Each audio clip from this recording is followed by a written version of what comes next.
As an automotive technician, we spend years and tens of thousands of dollars on tools, learning the craft, becoming more efficient at what we do, learning the cars we work on, specializing in certain vehicles. There are many occupations out there where you get paid more for becoming more efficient and better at what you do. You get promotions, you move up, you get to a higher pay bracket. As an automotive technician, mechanic, theoretically, it's the same. On paper, it's the same. But in reality, that's not the case. And at the same time, we've got CEOs from major manufacturers coming through and telling us that there's a technician shortage because nobody wants to work.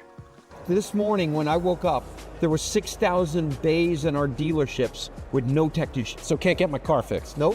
Why is there a shortage of these workers? Well, it's a complicated problem, but there is, let's put it that way, literally 1 million openings right now. The productivity has not caught up with the white collar. In fact, it's gone down over the last 20 years. The jobs aren't as glamorous as a white collar job from college. And I think the permitting and all the regulations has really stunted the growth of these kind of jobs. They're also putting it on the fact that more technicians and old school mechanics are retiring now than they have new ones coming in because there's not enough schooling. While part of that may be true, however, they're missing an entire area here where that's all the good technicians that know anything, that know any better, are leaving the trade in swarms. And if they are not leaving, they're looking to leave because it is toxic as all hell. Today, I'm going to be going over this in detail, probably give you a little bit more insight. As an automotive technician myself of 15 years plus, I would say I've done more work on my side and outside of work than I have ever done probably at work itself, especially in recent times. And I have kind of a very unique standpoint on this because of, let me say, the environments which I've worked in.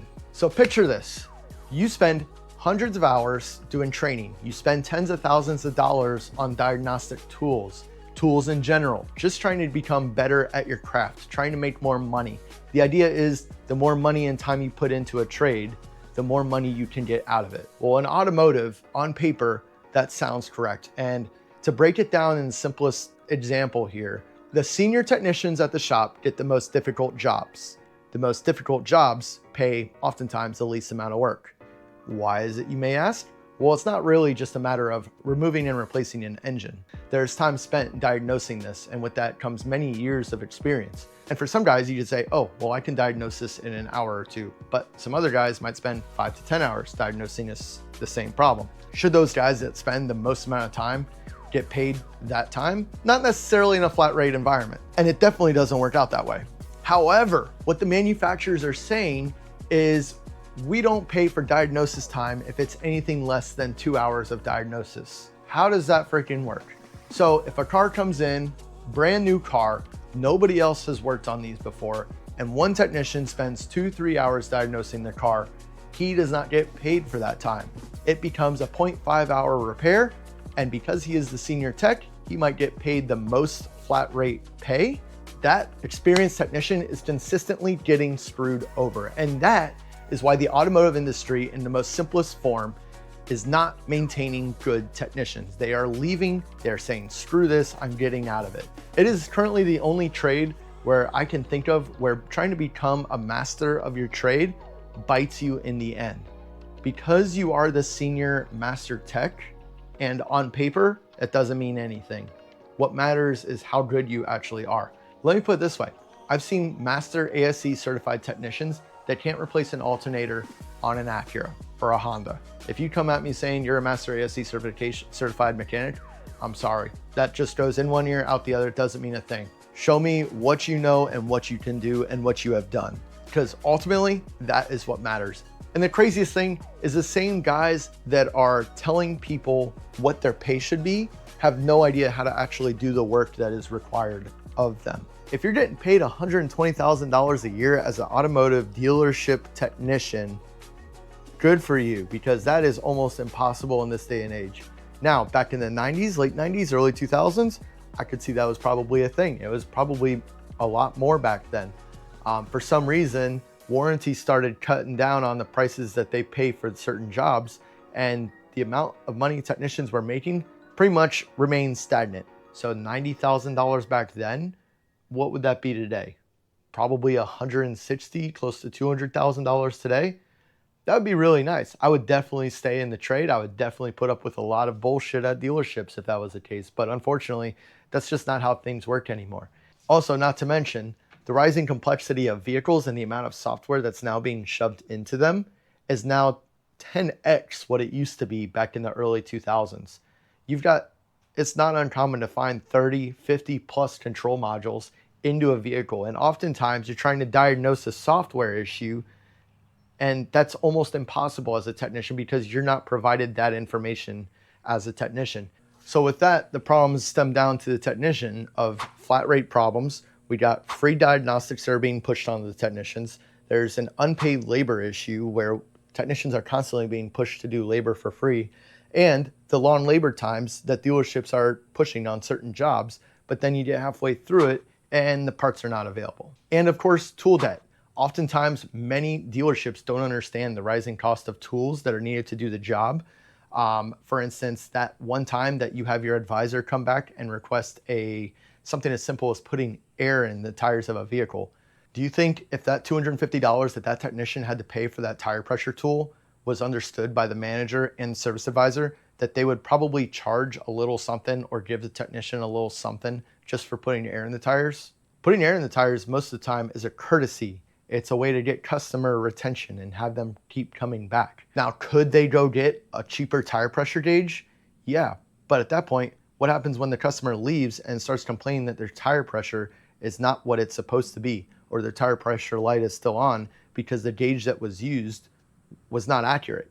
You could go to Walmart, you could go to Harbor Freight and get a cheap tire pressure gauge. But you know what, at the end of the day, what happens when the customer leaves and after 2 weeks of using that same tire pressure gauge, it stops working? Who's it gonna fall on? Not the manager, not the service advisor. It's gonna be the technician's problem. So what does the technician do? They pony up and pay the money for the good tools to do the job right, so they don't have to hear about it. If you didn't know, for those of you that are watching this that are not automotive technicians, maybe you just started as a service advisor, or maybe you're trying to figure out what your technicians are thinking of as a manager. Keep in mind the average technician, I would say comfortably spends anywhere from $30,000 to about $70,000 in tools. You could probably estimate anywhere from $15,000 to $20,000 in tool storage as well, because, well, toolboxes have to hold the tools, and then toolboxes have to have wheels for when the technicians are fed up with your bullshit and ready to move on. Now, again, one could also argue that, oh, why don't you just go buy Harbor Freight tools? I only buy Harbor Freight tools. I only buy my tools off Amazon. Why do you waste your money from Snap-on or any tool truck for that matter? Well, to put it simply, when you order from somebody or some company like Snap-on, oftentimes they are a locally owned franchise operated business. It's a locally owned business. You're supporting small business. Is it more pricey? Yes, it is, but they're excellent quality tools. They are made in America from scratch. And I can honestly say that there is a reason that Snap-on tools are more expensive. There is a reason that 90% of technicians have some sort of Snap-on tools in their toolbox. One could sit back and say, oh, that's a luxury. I don't have the money to afford that. Well, at the end of the day, the tools pay for themselves. The idea is the tools are an investment. The better quality tools you have, the better you can get the job done. The more jobs you can get done and the more money you can make. The tools make the money, not necessarily the toolboxes. And I can comfortably say this right now because I feel like I've made it into the lion's den and come out alive on the other end. I've spent the last 12 to 15 years working at private shops, working in flat rate dealerships, working at hourly dealerships. And honestly, the private independent shop was the way to go, but there are some caveats to it. I got very lucky. I worked at a very good private repair shop.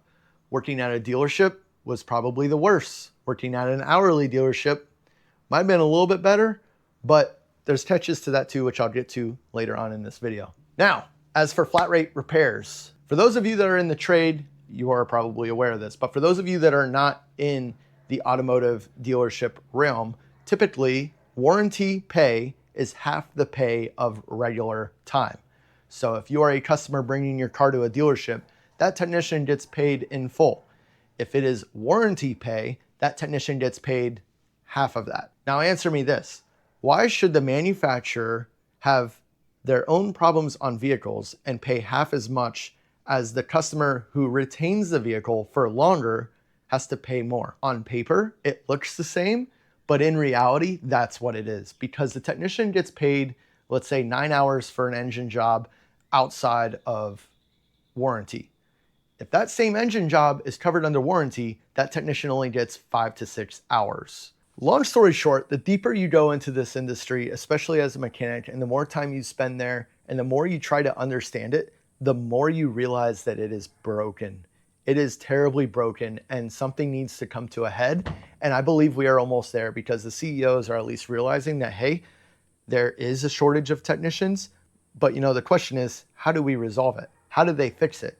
My last job, I was looking at leaving to become a service advisor. I said, if anything else happens to me here, I would go sit at a desk, make just the same money, if not more, talking to customers and dealing with the little problems that they have, versus turning wrenches on vehicles, busting my knuckles, being physically abused every day and mentally abused every night, because some of these repairs would just haunt you.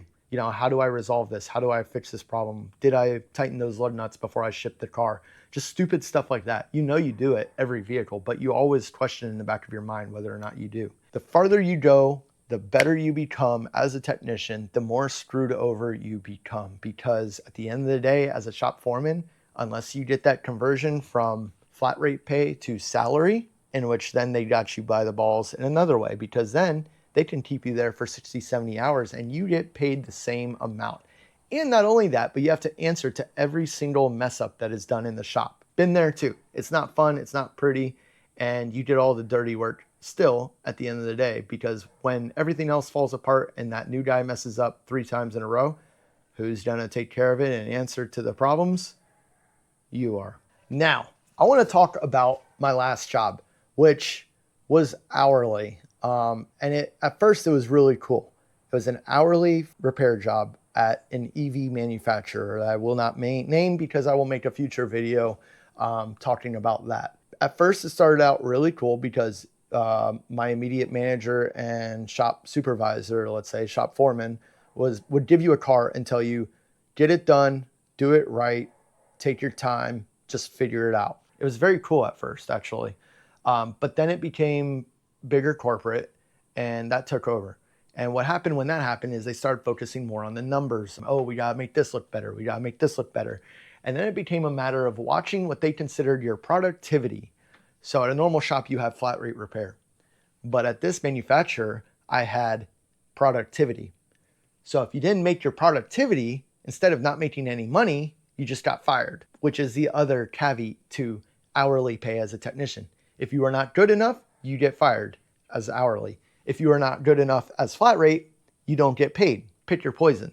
So the problem with the hourly pay structure was typically almost everything was warranty. And the cars that were becoming older, obviously, were outside of warranty. And a lot of the customers didn't want to pay the costs that it actually took to repair them, but they didn't want to get rid of the cars. Or another stupid problem that you start running into nowadays, because there's so much software in the cars, is the computers don't want to program with the vehicles because of the software that's on the module you're putting into it. It's the dumbest thing. We've literally had vehicles sitting around for weeks because the computers don't want to program. You can do mechanical work all day long, but if the computer doesn't sync, it's not going to work. And then you have to spend weeks waiting for another part to come in because the part's already on back order. It's a terrible situation. And then how do you explain that to your new manager, because your old manager just got fired after 6 months, and the new guy just wants to show that he's much better than the last guy when he has no service experience himself, because he just came from a Verizon sales job. Shout out to those of you that know what I'm talking about. Now, the other problem here is kind of comical, because the manufacturer would come through and say, oh, we have a challenge going on right now to see who can do this job the quickest, and whoever gets it done the quickest gets a, $500 to $1,000 bonus, right? So you have thousands of technicians across the country doing the same job to see who can get it done the quickest, the most. But what happens at the end of that competition? If you're a flat rate repair technician, you probably see this coming, because what the manufacturer then says is, this guy can do this in 30 minutes. We're no longer gonna pay you 2 hours to do it. We're gonna pay you 30 minutes to do it, because that's what this guy does. And this is how you're supposed to do it now, because we approve this repair. It's a crazy, crazy environment right now.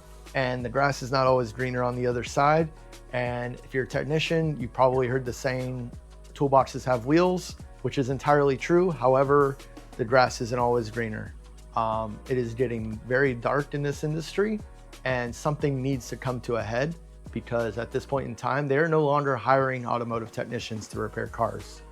They are hiring Amazon warehouse employees. They are hiring Verizon sales managers to run service shops. And I'm here today making this video because I am also just one more statistic in the growing numbers of technicians who are leaving the industry to go do something else. And if you want to see what that something else is, stay tuned, because I got a whole bunch of stuff that I'm looking at behind this camera right now that I am currently taking care of.